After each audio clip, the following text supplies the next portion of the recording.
LLAMA dramas. A Hairy Tale by Kim Cox.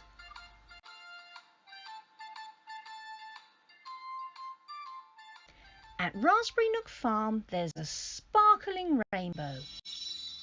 It brightens this morning with its radiant glow. All the llamas gaze up from their field below, and some even say that it's magic, you know.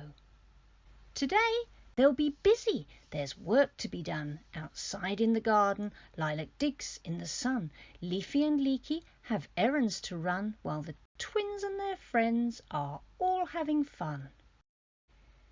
It's a perfect bright morning to plant things that grow, to work in the garden and weed with a hoe, or sit in the sunshine and just take it slow, while shining above is that magic rainbow. Lilac is cheerful as she scatters the grain on the earth now so soft and wet from the rain. She'll grow fields of beans and some peas up a cane, while Leafy and Leaky trot off down the lane.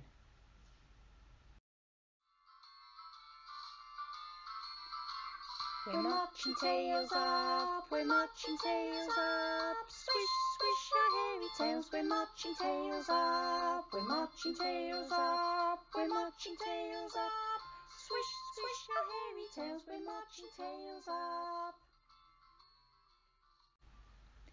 Just over the hedge they hear a soft tinkle, so peer in and see a bright golden twinkle, shining leaves of rich gold which crackle and crinkle and glint in the sunshine like a fairy dust sprinkle.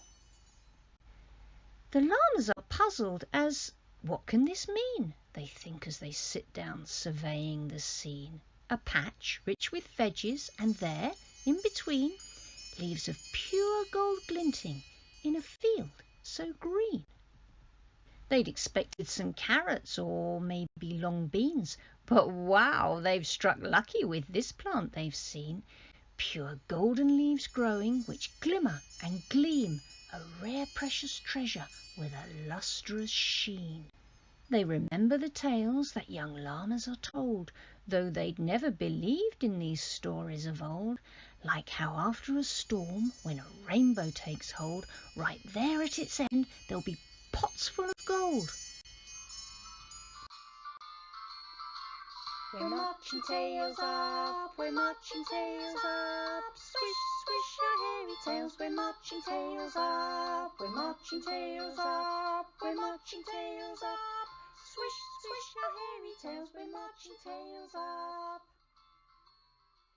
Well, it must be the truth, the friends happily cry, golden leaves growing here, right under the sky, as we've now seen the proof, yes, with our own eyes, when just at that moment a golden leaf flutters by.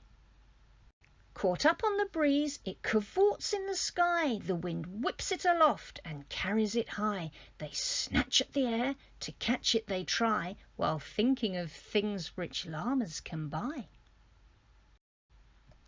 Says Leafy to Leaky, we need to make haste, as the bright shiny leaf reflected his face. As it danced in the air, they began to give chase. The gold fluttered high, and behind it they raced. Right down Llama Lane, then up over the stile, they both cantered along for mile after mile. We'll be rich now forever, they thought with a smile, for at the end of each rainbow there's gold in a pile.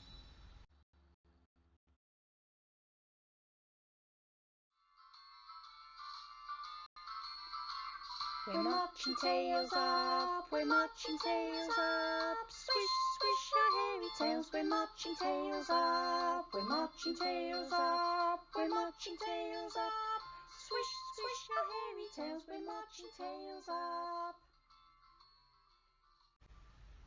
It flew over the hills and into a dell, and just as they reached it floated down into a well. The friends clung to the edge to see where it fell, but it's dark down in there with a mouldy old smell. It was full up with darkness, dark up to the brim. They peered into the gloom and clung on to the rim, each held tight to the other, who was clinging to him, but it was too dark to see gold, or, in fact, anything. Said Leaky to Leafy, "So we'll have to climb in. You can go first," Leaky replied with a grin. "You're fitting just right, as you're so nice and slim. I've had a huge breakfast, and I'm not so trim." So they got him arranged safe inside the pail and lowered it slowly, as slow as a snail. "It's getting so dark," Leafy moaned with a wail, just as Leaky dived in, all except for his tail.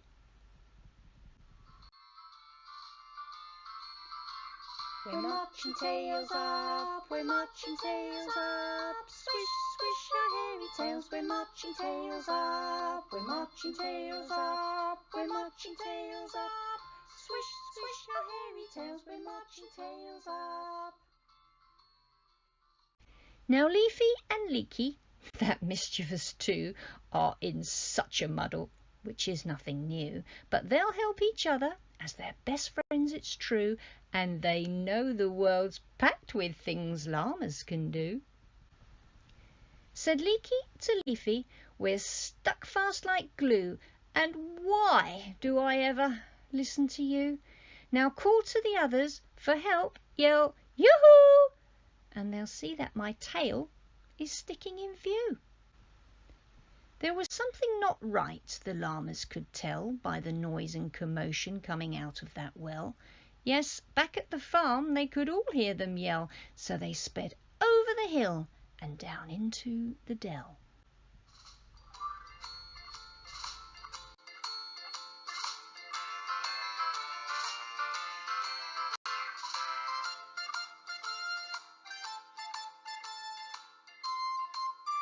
They arrived at the well, and looking about, they saw jammed in the top a big hairy sprout, so went over to check, for the avoidance of doubt, and saw it's a llama's hairy tail sticking out. So they all joined together to form a long chain, each llama attached to the next by their mane, the strong ones in front to take up the strain.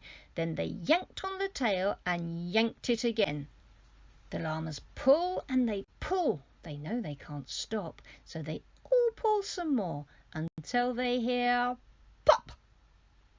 As the boys are pulled free, to the ground they both drop, first one, then the other, who lands on the top. "Thank you," they say, "for pulling us free." As Lilac then asks, "How came it," says she, "that you were wedged in where you oughtn't to be?" Leafy starts to explain when Leaky says, "No, let me." We're marching tails up, we're marching tails up, swish, swish our hairy tails, we're marching tails up, we're marching tails up, we're marching tails up, swish, swish our hairy tails, we're marching tails up. We saw gold in the field and thought we were clever. We'd followed the rainbow and found us some treasure. We tried hard to catch some to bring home together, then live a rich life in a palace forever. He showed them the gold leaf and said we had a dream to drive down Llama Lane in our swish limousine. We'd have riches galore and a crown like the Queen. Lilac was laughing. She said, "This is a scream." She quivers with laughter and her shoulders they shake. Then she giggles some more and her sides start to ache. "I'm afraid that your treasure is really a fake," she says, "as I work with my fork and a rake, busy planting all day so the crops cultivate. I sometimes sit down for a well-deserved break, then tuck into my snack of some bickies or cake. And that's just the wrapper. Soz, it's all a mistake." You looked over the hedge and saw something glitter, but what you spied in the field was really just litter. I know it's my fault, she says with a jitter, but the wind blew it away as I checked my twitter. It's hard work in the fields, planting the wheat. I sometimes have a nap and put up my feet. It makes me so hungry I need something to eat. But I promise from now on I'll keep the place neat. To have a good chuckle they can never fail when they remember those two, the well and that pail, and them chasing some rubbish blown off by the gale. So thank you for listening to this hairy tale.